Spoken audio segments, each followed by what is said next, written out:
Bom dia, igreja. Tudo bem com vocês? Obrigado por responder. Vamos orar, feche seus olhos. Vamos pedir para que Deus nos ilumine através da sua palavra nessa manhã. Deus, obrigado porque podemos nos reunir para estudar a Escritura, estudar a palavra que o Senhor deixou para nós, a palavra que é viva, que transforma nossas vidas. Senhor, nós temos caminhado nessa carta aos Gálatas e sabemos que isso vem do Senhor. Sabemos que esses estudos, essas aulas, vêm para moldar a Tua igreja, transformar os nossos corações. Perdoa os nossos pecados, Pai.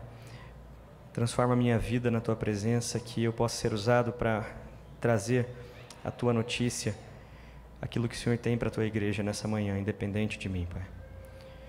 Que nossos corações sejam transformados pela fé e pelo ouvir da Tua palavra. Em nome de Jesus. Amém e amém.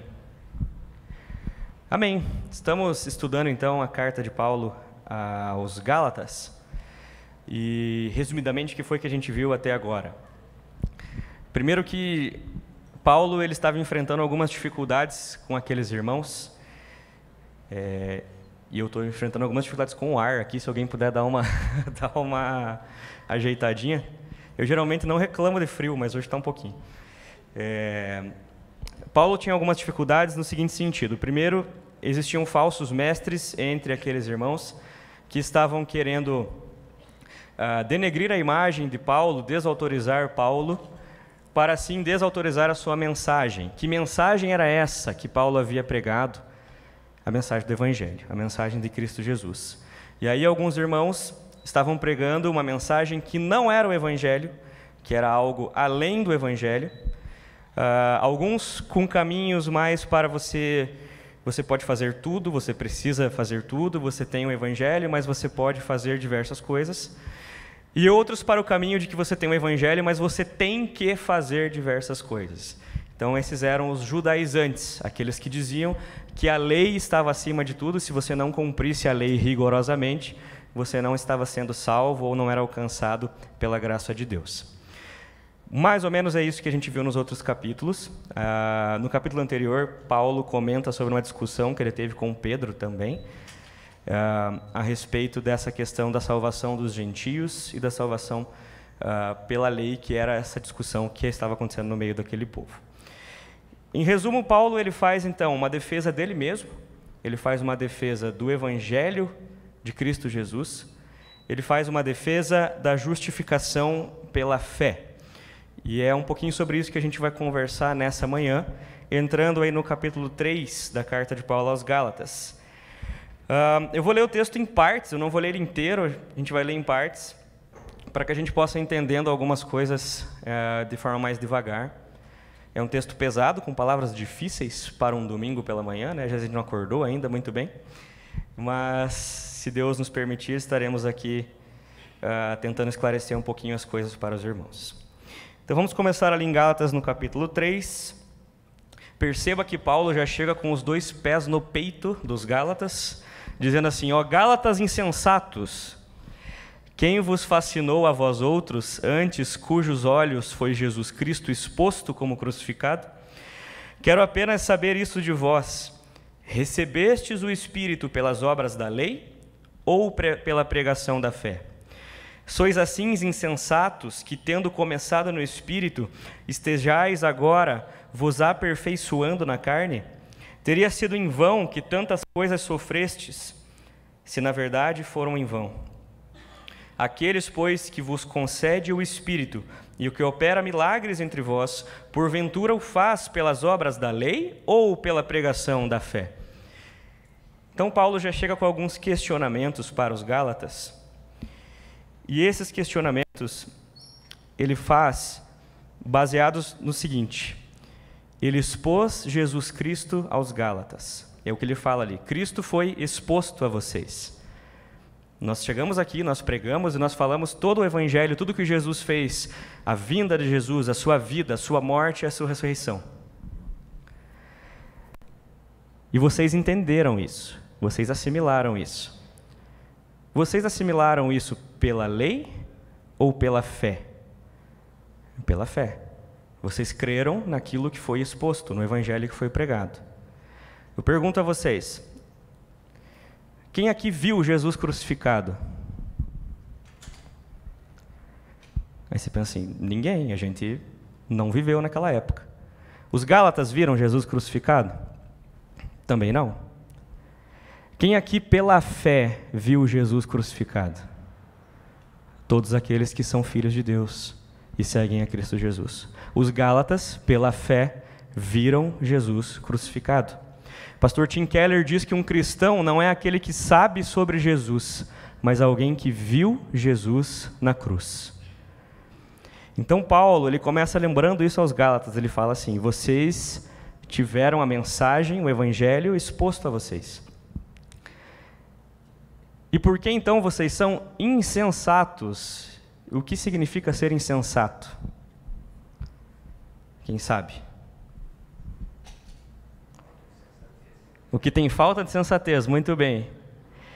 Alguns significados para insensato: loucos, malucos, imprudentes, incongruentes. Por que vocês estão sendo incongruentes? Ora, vocês entendem que vocês viram Cristo crucificado pela fé, através da exposição da palavra. E agora vocês querem seguir ritos da lei? E agora vocês querem voltar atrás? E agora vocês, ao invés de serem aperfeiçoados no Espírito, querem se aperfeiçoar na carne? É isso que Paulo está questionando aqui aos Gálatas. E aí, Paulo, ele relembra a experiência aos Gálatas, tudo aquilo que eles viveram por causa do Evangelho. Ele traz essa mensagem, lembrando a eles, ali no texto, vocês sofreram pelo Evangelho, ele fala ali, será que vocês sofreram tantas coisas em vão, então? Ele fala, aquele que vos concede o Espírito e opera milagres entre vocês. Os Gálatas sofreram para o Evangelho, os Gálatas viram milagres, maravilhas sendo operadas entre eles. E agora eles negavam tudo isso, porque estavam sendo enganados, vendados, fascinados, como diz ali o primeiro versículo, pelos falsos mestres. Eles estavam sendo vendados, enganados e fascinados pelos falsos mestres, ao invés de crescerem pelo Espírito no Evangelho.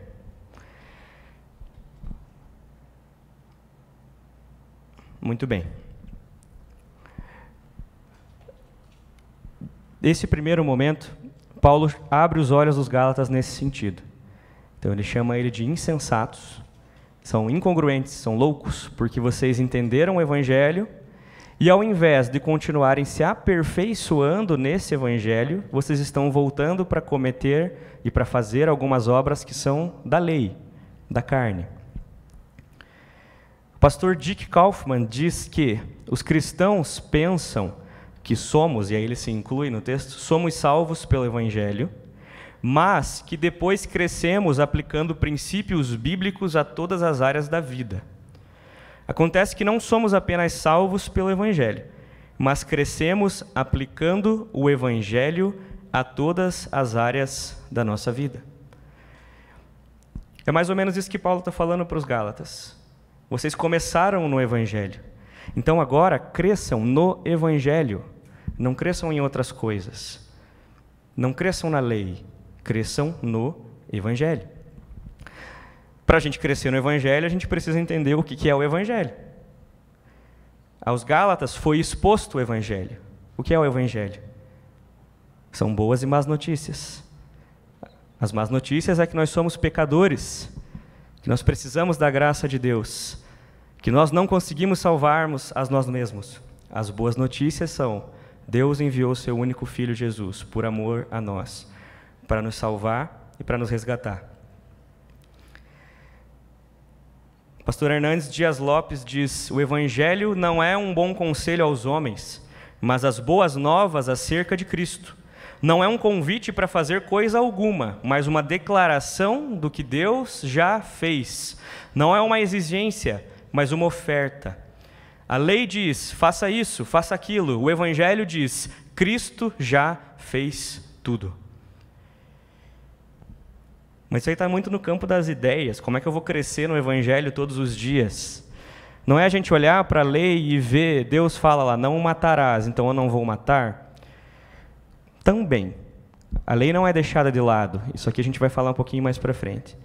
Mas o que a gente precisa entender é como aplicar o Evangelho todos os dias na nossa vida. Vamos dar um exemplo para a gente conversar aqui. Laura, chegou um vascaíno, te provocou hoje à noite.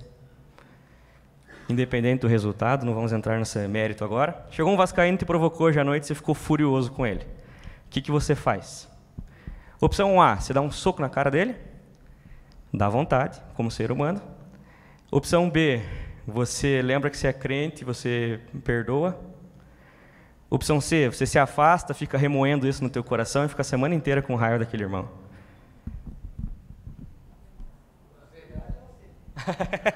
Na verdade é o C. Na verdade é o C. Todas difíceis, né? Alguns talvez partiriam para as vias de fato. Outros ficam remoendo isso a semana inteira, e isso não é uma atitude saudável. Outros entendem que há necessidade de perdoar.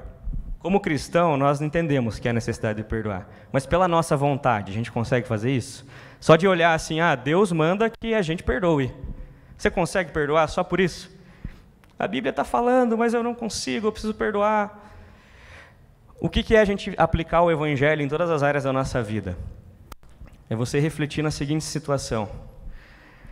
Um dia, nós deixamos Deus furiosos com o nosso pecado, com o pecado da humanidade. O nosso destino merecia ser o inferno, deveria ser a condenação eterna.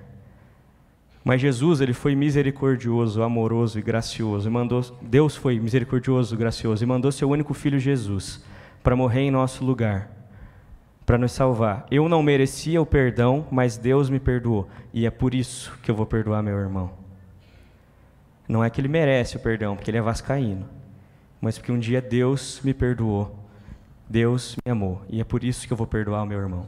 Entende a diferença? Que não é só uma observação da lei. Não é só assim, está escrito, eu preciso fazer. Às vezes você vai e fala da boca para fora, eu te perdoo. Mas isso não mudou nada na tua vida, nem na vida daquele irmão. Quando você aplica o Evangelho às situações do dia a dia, lembrando aquilo que Deus fez por nós através de Cristo Jesus, é aí que nós estamos nos aperfeiçoando no Espírito e não aperfeiçoando na carne. Vamos seguir? Os próximos versículos, do versículo 6 ao versículo 14. Para a gente entender essa parte, a gente precisa lembrar de um cara chamado Abraão. Quem não conhece Abraão? Abraão foi um dos patriarcas, ou o patriarca maior, digamos assim, do povo de Israel. Foi o primeiro homem chamado por Deus para seguir a dinastia daquele que seria o povo de Deus, né? Então nós precisamos lembrar de Abraão. Sua história está relatada lá no livro de Gênesis, então se você quiser ler depois, para você entender um pouquinho melhor do que Paulo está falando aqui nesses textos. Muito bem. É o caso de Abraão, que creu em Deus, e isso lhe foi imputado para a justiça. Sabei, pois, que os da fé é que são filhos de Abraão. Ora, tendo a Escritura previsto que Deus justificaria pelas fé os gentios, pré-anunciou o Evangelho a Abraão. Em ti serão abençoados todos os povos. De modo que os da fé são abençoados com o crente Abraão. Todos quantos, pois, são das obras da lei, estão debaixo de maldição, porque está escrito, maldito todo aquele que não permanece em todas as coisas escritas no livro da lei para praticá-las. É evidente que pela lei ninguém é justificado diante de Deus, porque o justo viverá pela fé. Ora, a lei não procede de fé, mas aquele que observar os seus preceitos, por eles viverá. Cristo nos resgatou da maldição da lei, fazendo-se Ele próprio maldição em nosso lugar. Porque está escrito, maldito todo aquele que for pendurado em madeiro, para que a bênção de Abraão chegasse aos gentios em Jesus Cristo, a fim de que recebêssemos pela fé o Espírito prometido. Muito bem. Na primeira parte do texto, Paulo começa a questionar os Gálatas, dizendo, eu expus Jesus a vocês, eu preguei o Evangelho e agora vocês estão sendo incongruentes, insensatos, Lembre-se daquilo que vocês viveram, lembre da palavra que foi ministrada a vocês, lembre do quanto vocês sofreram para o Evangelho, lembre dos milagres que vocês viram e comecem a ser aperfeiçoados no Espírito e não na carne. E aí ele segue dando o exemplo de Abraão, que creu em Deus e por isso foi imputada justiça a Abraão. Paulo ele cita Abraão justamente pela relevância e importância que Abraão tinha diante dos judaizantes. Abraão, Isaac, Jacó, Moisés, que nós vamos falar daqui a pouco, são grandes homens diante do povo hebreu. São aqueles que começaram a história deles. E aí Paulo ele começa a argumentar um pouquinho sobre como Abraão foi justificado pela fé e não pela lei. Muito bem.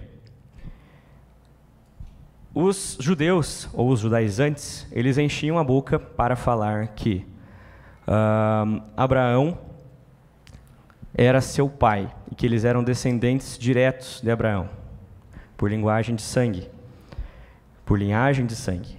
Então eles enchiam a boca para falar isso. E aí Paulo, ele começa então a argumentar desde o início, quando Abraão foi chamado por Deus. Quando ele fala que Abraão foi justificado por fé, ele está fazendo uma referência ao texto de Gênesis 15, no versículo 6. Vamos abrir lá para a gente ler.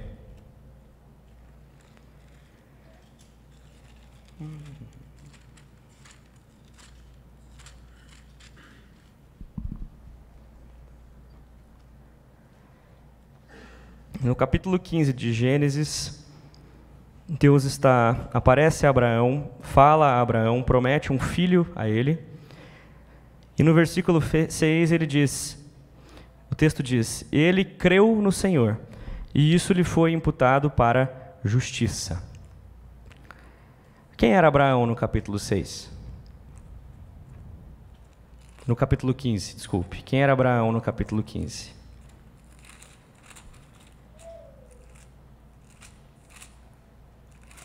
Se você folhear algumas páginas para frente da sua Bíblia, no capítulo 17, você vai perceber que Abraão foi circuncidado 2 capítulos para frente. Essa parte está escrita em uma ordem cronológica. Se você voltar ao texto que nós lemos, você verá que no capítulo 15 Deus se refere a Abraão como Abrão. Ou seja, Deus lhe faz uma promessa e Abraão é justificado pela fé quando ele era ainda um arameu errante, quando ele era alguém que morava ou que saiu de Ur dos Caldeus. Após a circuncisão, que era aquilo que era tão importante para os judaizantes, aí sim nós podemos chamar ele de israelita, de judeu. Alguns historiadores dizem que, historiadores bíblicos, dizem que nesse ponto do capítulo 15, Abraão ainda não era considerado um judeu pela lei, porque ele não era circuncidado. Então, temos um Sherlock Holmes aqui, que nós podemos dizer que se Abraão foi justificado pela fé antes de ser circuncidado, por que agora vocês estão obrigando seus irmãozinhos gentios a serem circuncidados? Se com Abraão, o pai de vocês, aqueles que vocês dizem que tem a linhagem de sangue, isso aí aconteceu de forma diferente. Esse é o grande questionamento que Paulo faz para a igreja em Gálatas nesses versículos que a gente leu. Com Abraão, as coisas aconteceram diferente. O texto diz que ele creu e pela fé ele foi justificado, ou Deus o justificou. E aí, alguns capítulos para frente, é que ele passa pela circuncisão. Muito bem. Então Paulo já começa aí derrubando um dos argumentos dos judaizantes naquela época, justamente mostrando o exemplo daquele que vocês consideram um dos maiores entre vocês. Esse homem, ele foi justificado pela fé e não pelas obras que ele praticou, até porque a lei e as obras vieram depois de Abraão. Vieram lá com Moisés, bem mais para frente, tá? E aí Paulo continua dizendo, e ele segue dando o exemplo dos gentios. Ele fala ali que, como Deus já previa, como Deus sabe de todas as coisas, que o evangelho que Jesus Cristo chegaria aos gentios, aos povos que não são judeus, ele fala isso para Abraão também. O que ele fala para Abraão? Em ti serão abençoados todos os povos da terra. Em ti serão abençoados todos os povos da terra. Quando Deus está falando isso para Abraão, ele não está falando de uma linhagem de sangue, mas ele está falando de uma linhagem de fé. Nós somos abençoados pela fé em Cristo Jesus, que um dia alcançou Abraão lá atrás. É a mesma fé. A fé de Abraão é a fé que nós temos hoje. Nós somos descendentes de Abraão por sangue, não. Talvez alguns, não sei, né? Vai saber. Mas pela fé, pela crença em Cristo Jesus, que entregou sua vida no madeiro por nós, nós temos a mesma bênção que foi dada a Abraão sobre as nossas vidas hoje. Então é isso que Paulo está falando para aqueles homens. Deus já sabia disso. Deus já sabia que Jesus viria e alcançaria todos, toda a humanidade. E aí ele falou isso lá para Abraão no comecinho. Em ti serão abençoados todos os povos da terra. E a nós chega o Evangelho hoje. Podemos ser alcançados pela graça salvadora de Jesus. Paulo continua falando então sobre a lei. Então vamos lá, recapitulando. Paulo usa o argumento de Abraão. Ele fala sobre Abraão com os judeus, com aqueles judaizantes que entendiam que Abraão era uma figura central da história deles, dizendo assim: Abraão foi justificado pela fé. Depois que Abraão foi justificado, aí veio a circuncisão, aí veio a lei, vieram todas as outras coisas. Então, nós precisamos entender que aqueles que são gentios também foram alcançados pela fé. Eles não seguem a lei, eles não têm parte com a lei como tem aqueles que são judaizantes, mas eles são alcançados pela fé, e Deus já havia dito isso para Abraão quando disse: serão abençoados através de você todos os povos da terra. E aí ele segue dizendo o quê? Que a lei é um fardo, a lei é um peso. Necessariamente a lei é ruim? Não, a lei não é ruim. Não é isso que Paulo está dizendo aqui. A lei não é ruim, mas ela se torna pesada para aqueles que tentam segui-la fielmente. O que Paulo coloca ali? Ele coloca que pela lei ninguém será justificado, porque está escrito: maldito aquele que não permanece em todas as coisas da lei. Se você vai seguir a lei, você tem que seguir 100% da lei. Que lei é essa? A lei de Moisés, que está sendo referida aqui. Tá? Se você vai seguir a lei, você tem que seguir 100% da lei. Alguém consegue seguir 100% da lei? Não consegue. Alguns tentavam seguir 100% da lei, mas eles não conseguiam. E essa é a maldição que a lei traz. É esse peso, é um termo forte a gente dizer, né, maldição, mas é mais esse peso, esse fardo da lei, que se você não consegue seguir todas as coisas, você não será salvo. Com a lei, ou é 100%, ou é nada. Não tem assim: eu atingi 80%, então eu vou conseguir ser aprovado, eu passarei no teste, serei salvo. Não, ou a lei é 100%, ou é nada. E é isso que Jesus Cristo vem tirar dos nossos ombros, esse fardo da lei, esse peso da lei. Como? Cumprindo 100% da lei. O único que cumpriu toda a lei foi Jesus Cristo. Cumprindo toda a lei, ele toma o nosso lugar na cruz do Calvário. Ele é o nosso substituto. Ele é o cordeiro que morre em nosso lugar. No Antigo Testamento, quando alguém era executado, costumava-se ser por apedrejamento. Depois que essa pessoa morria, o corpo ficava pendurado em uma árvore como símbolo da rejeição divina. Não que o sujeito fosse amaldiçoado por estar pendurado, mas ele era pendurado como um sinal da sua maldição, pela tradição. Paulo ele faz essa ligação com Cristo, cuja execução foi em um madeiro, para mostrar que ele experimentou a maldição da rejeição divina. Por que Jesus, quando está na cruz, ele clama pela presença do Pai. Porque ele estava sozinho.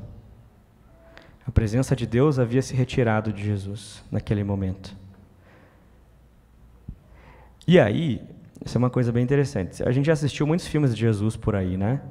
E nessas horas, nos filmes, dá a impressão de que Deus ele se afastou de Jesus porque ele não queria ver o seu filho sofrer. Não parece que é isso? Daí vem aquela lagriminha do céu, assim, ó, daí cai, daí começa a chover. Então, sempre a gente tem uma ideia meio hollywoodiana, meio romantizada, de que Deus ele se afasta de Jesus porque ele estava triste e não queria ver o sofrimento de Cristo. Não foi por isso que Deus se afastou. Deus ele se afasta de Jesus porque o Deus Santo, Santo, Santo não convive com o pecado. E naquele momento, Jesus carregava todo o pecado da humanidade nos seus ombros. Naquele momento, Jesus se fez pecado por nós. Ele não pecou, mas ele se faz pecado por nós. E é por isso que Deus se afasta naquele momento. Essa é a simbologia dessa maldição daquele que estava pendurado no madeiro, daquele que estava pendurado na cruz. Jesus recebeu naquele momento toda a ira de Deus sobre a sua vida, por mim e por você, no nosso lugar. Pergunto, alguém conseguiria cumprir toda a lei se não fosse Jesus Cristo? Aquela maldição, aquela cruz era para nós. É isso que Paulo está lembrando aqui aos Gálatas. É isso que Paulo está lembrando àqueles irmãos. Vocês querem viver pela lei? Beleza, sigam a vida de vocês. Mas aquela maldição, aquela cruz é para vocês. Porque vocês não vão cumprir 100% da lei. Vocês não vão conseguir cumprir toda a lei. Entendam que Jesus veio para tirar esse peso de cima de vocês. Para tirar esse peso dos ombros. Ah, então a lei é ruim, eu não preciso então. Não, não é isso que nós estamos falando, e agora vai ser o próximo ponto. A lei não é de todo ruim, a lei tem o seu papel. E Paulo ele vai falar justamente sobre esse equilíbrio nos próximos versículos. Então vamos lá, vamos ler mais um pedaço. Do versículo 15 ao versículo 29. Irmãos, falo como homem. Ainda que uma aliança seja meramente humana, uma vez ratificada, ninguém a revoga ou lhe acrescenta coisa alguma. Ora, as promessas foram feitas a Abraão e ao seu descendente. Não diz e aos descendentes, como se falando de muitos, porém como de um só. E a teu descendente, quem é esse descendente? É Cristo. E digo isto, uma aliança já anteriormente confirmada por Deus, a lei que veio 430 anos depois, não pode abrogar, de forma que venha a desfazer a promessa. Então, uma aliança que foi feita por Deus, que Deus foi lá no cartório e assinou a aliança. Essa aliança não pode ser desfeita por uma lei que veio muitos anos depois. É isso que Paulo está falando aqui. Porque se a herança provém de lei, já não decorre de promessa, mas foi pela promessa que Deus a concedeu gratuitamente a Abraão. Qual, pois, a razão de ser da lei? Então, por que tem lei? Foi adicionada por causa das transgressões, até que viesse o descendente a quem se fez a promessa, e foi promulgada por meio de anjos, pela mão de um mediador. Ora, o mediador não é de um, mas Deus é um. E, porventura, a lei contraria as promessas de Deus? A lei vai contra as promessas de Deus? Olha o que Paulo fala, de modo nenhum. Porque se fosse promulgada uma lei que pudesse dar vida, a justiça, na verdade, seria procedente de lei. Mas a Escritura encerrou tudo sob o pecado, para que, mediante a fé em Cristo Jesus, fosse a promessa concedida aos que creem. Mas antes que viesse a fé, estávamos sob a tutela da lei e nela encerrados, para que essa fé, que de futuro haveria de revelar-se, de maneira que a lei nos serviu de aio, de tutor, de pedagogo, para nos conduzir a Cristo, a fim de que fôssemos justificados por fé. Mas tendo vindo a fé, já não permanecemos subordinados ao aio, ao tutor, ao pedagogo, pois todos vós sois filhos de Deus, mediante a fé em Cristo Jesus. Porque todos quanto fostes batizados em Cristo, de Cristo vos revestistes. Destarte, não pode haver judeu, nem grego, nem escravo, nem liberto, nem homem, nem mulher, porque todos vós sois um em Cristo Jesus. E sois de Cristo também, sois descendentes de Abraão e herdeiros segundo a promessa. Paulo então começa a falar um pouquinho sobre esse equilíbrio entre a lei e a promessa. E aí, quando a gente fala de lei, ele traz à tona outra figura, que é a figura de Moisés, que também era importantíssimo para o povo de Deus, aquele homem que libertou o povo da escravidão no Egito e a quem Deus concedeu as leis que estão descritas ali nos demais livros do Primeiro Testamento, né? Êxodo, Levíticos, Números, Deuteronômios. Esses livros vão trazer, em grande parte, as leis que foram reveladas a Moisés. Bom, John Stott diz que o mesmo Deus que fez a promessa a Abraão é o Deus que deu a lei a Moisés. O que ele quer dizer com isso? Que Deus não pode se contradizer. O mesmo Deus que fez as promessas a Abraão é o Deus que deu a lei a Moisés. Ou seja, essas coisas caminharão juntas. Elas não podem ser contraditórias uma à outra. A lei não anula a fé, a lei não anula a promessa. E é isso que Paulo vai explicar ali aos Gálatas. E a gente precisa entender primeiro o que a lei não faz. O que a lei de Moisés, os mandamentos, os ritos, as festas que eles deveriam cumprir ali, os judaizantes, não faz. Primeiro, a lei não anula a promessa de Deus. A lei não anula a promessa de Deus a Abraão, de que através dele seriam benditos todos os povos da terra. Então a lei não pode dizer quem deve ser salvo ou não. A lei não anula essa promessa. Logo, os gentios que não cumprem a lei também podem ser salvos. Deu para entender? Os gentios não viviam de acordo com os ritos, com as festividades, com as leis instituídas por Moisés. Mas a lei não anula a promessa que Deus fez a Abraão, dizendo, através de ti todos os povos da terra serão benditos. Então esses gentios, eles são também benditos, por quê? Porque eles creem em Deus. Eles creem no Cristo que morreu na cruz e ressuscitou. A lei, ela não salva.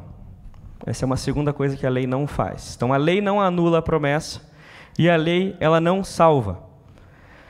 Se Deus tivesse dado a lei para Moisés como um instrumento de salvação, ele mesmo estaria negando que nós precisamos de um Salvador, que é Jesus Cristo.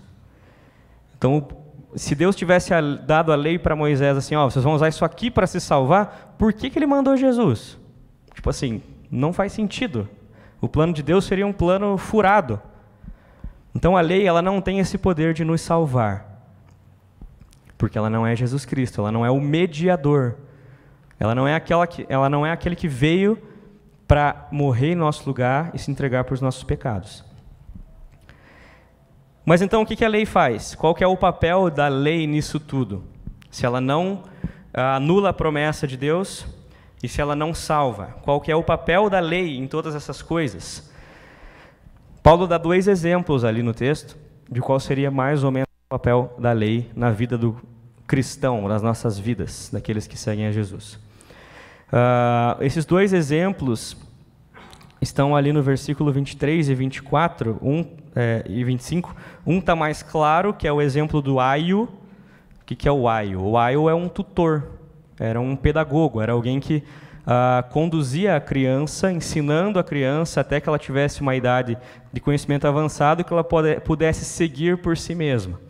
Então o aio era esse. Geralmente, naquele contexto poderia ser, ou muitas vezes era um escravo, alguém que trabalhava na casa, que não tinha um relacionamento direto com a criança, mas era um relacionamento impessoal, em que ele apenas cuidava, ministrava algumas lições, estava ali tutoriando aquela criança.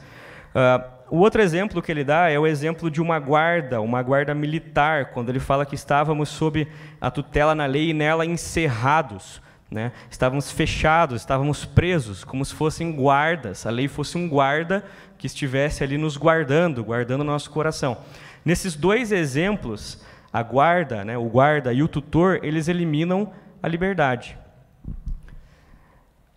Isso o pastor Tim Keller diz. Ele diz, em ambos os casos, tanto do guarda quanto do tutor, o relacionamento com a lei ele não é íntimo nem pessoal. Ele baseia-se em recompensas e castigos. Em ambos os casos, somos tratados como crianças, ou pior, como prisioneiros. Assim, Paulo descreve todas as religiões não baseadas no Evangelho, caracterizando-as por um senso de escravidão, uma relação impessoal com o divino, motivada pelo desejo de recompensas e pelo medo de castigos. Parece com algumas coisas que vocês veem aí hoje em dia. Ansiedade acerca da própria posição perante Deus. Todos que não pregam o Evangelho de Cristo Jesus, eles acabam vivendo com esses medos. Um senso de que eles são escravos, de que tem alguém ali sempre reprimindo eles, como Paulo coloca, o guarda, ou o tutor, o pedagogo. Uma relação que não é uma relação pessoal com Deus, porque sempre tem aquele tutor, sempre tem aquele ali em cima que está fazendo o relacionamento por eles. E uma ansiedade acerca da própria posição. Tipo, hoje eu sou salvo, mas aí eu pequei, aí agora eu não sou mais salvo. Mas daí eu não pequei, daí agora eu sou salvo de novo.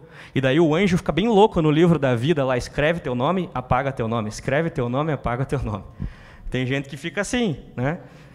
Por quê? Porque a lei traz essa insegurança. A relação com a lei traz essa insegurança. Mas a segunda metáfora, a do tutor, a do pedagogo, ela mostra muito melhor assim o porquê da lei, né? Ela nos mostra que a lei tem um propósito instrutivo, de aprendizado. Ela aponta para além de si mesma, assim como o tutor prepara a criança para viver com pessoas adultas e livres no futuro. A lei ela vai apontando para essa liberdade e para essa vida madura. Essa é a função da lei, tá? A lei ela vai apontar não para uma vida de confinamento, mas para uma vida de liberdade. Não para um relacionamento impessoal, mas para um relacionamento pessoal com Deus. Não para a imaturidade, mas para a maturidade de caráter. Esse é o papel da lei, é ser um tutor, ser um guia, para que um dia, quando nós tivermos maturidade, nós possamos entender que Cristo nos libertou e Ele quer ter um relacionamento pessoal com a gente. Citando Lutero, John Stott diz que o ponto principal da lei não é tornar os homens... o ponto principal da lei é tornar os homens piores e não melhores. Isto é, a lei mostra o pecado dos homens para que por meio desse conhecimento eles se tornem humildes, assustados, desanimados, quebrantados e desse modo sejam levados a buscar a graça, ou seja, a semente bendita que é Cristo. Então a lei não serve para te fazer melhor, ela serve para você ver o quanto você é ruim. E aí, através disso, você cair em si e falar assim, eu preciso de um Salvador. Por mim mesmo eu não consigo. Para quem que serve a lei? Quem que a lei pune? Aqueles que a transgridem, aqueles que as infringem. A lei serve para isso, para mostrar que você errou, para mostrar que você está errado. E trazendo isso para a nossa vida, é isso que nós precisamos fazer. Nós precisamos olhar para nós mesmos e dizer, nós não temos nada de bom em nós. Nós precisamos de alguém que nos salve de nós mesmos e do peso da lei. E aí a pergunta é,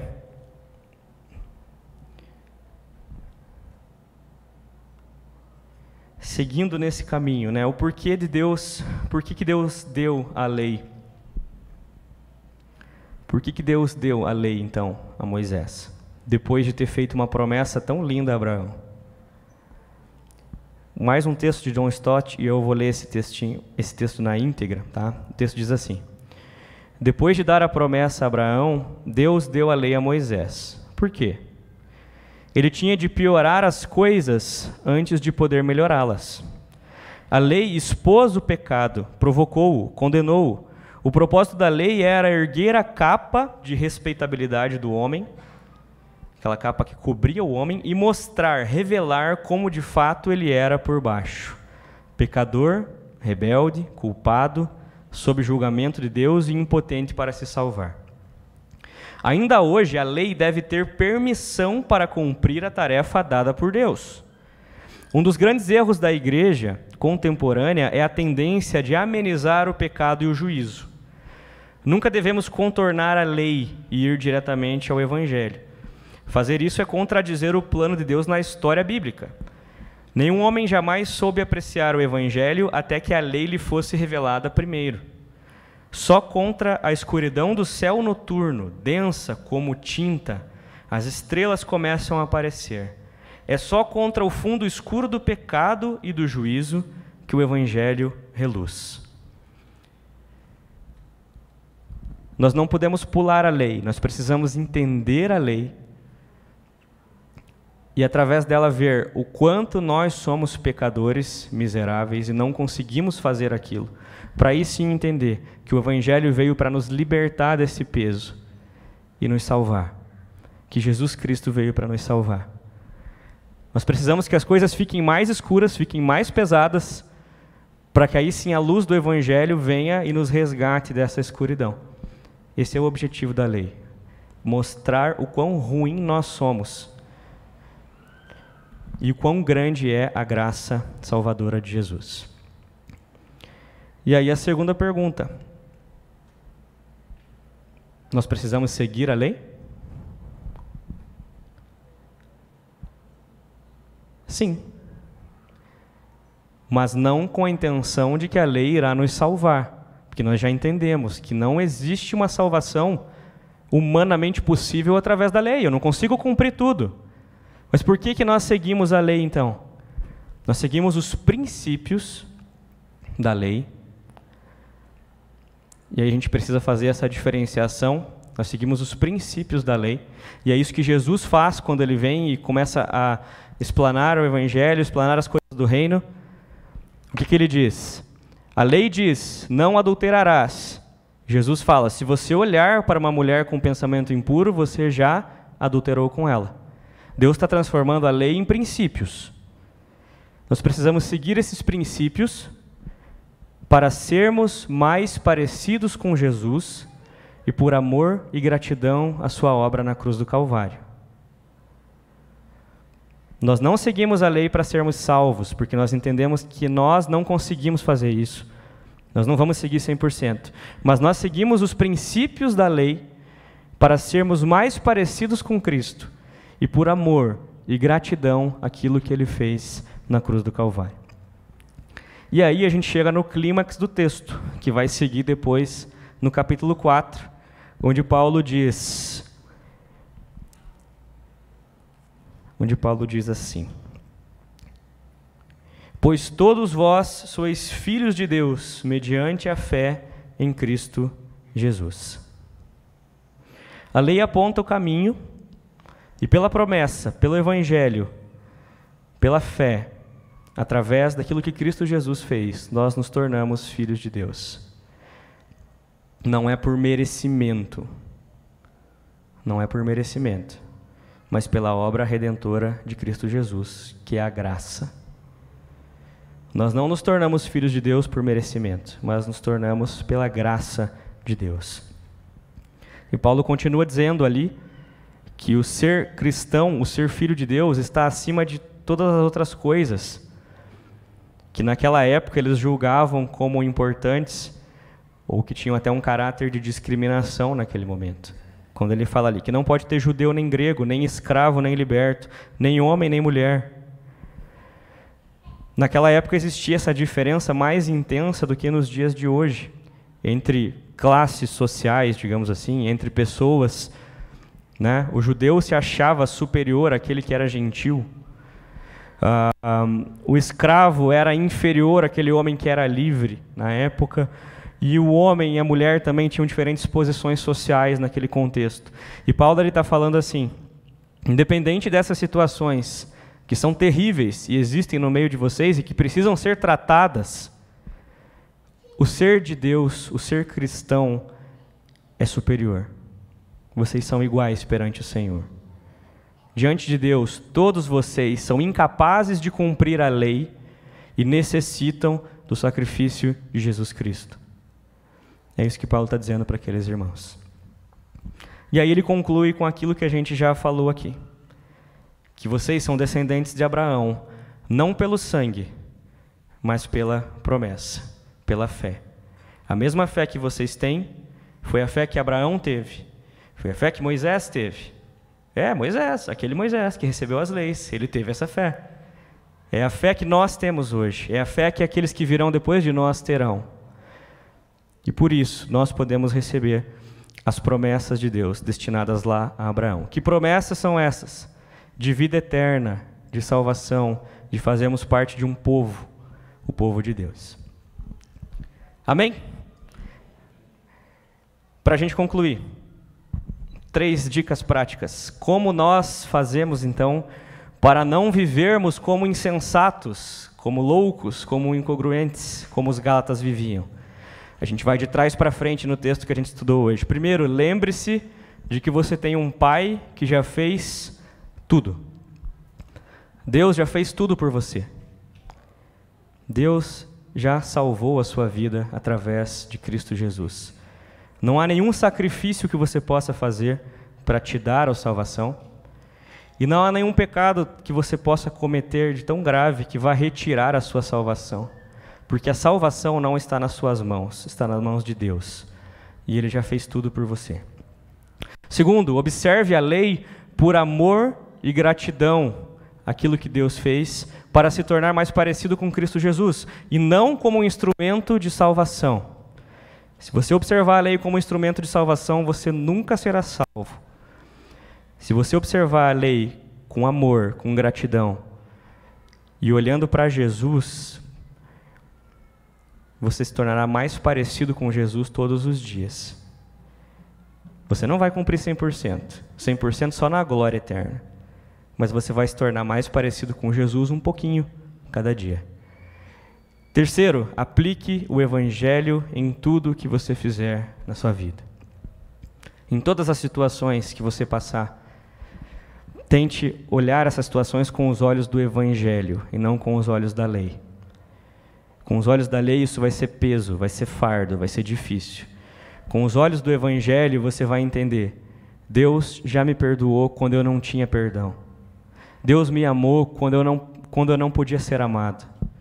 Deus se entregou por mim quando ninguém se entregaria por mim. Com os olhos do Evangelho, muita raiva, rancor, ódio, peso do seu coração, você vai eliminando todos os dias, nesse processo de justificação, nesse processo de santificação. 3 lições para finalizarmos a aula. Alguém tem alguma pergunta? Algum comentário?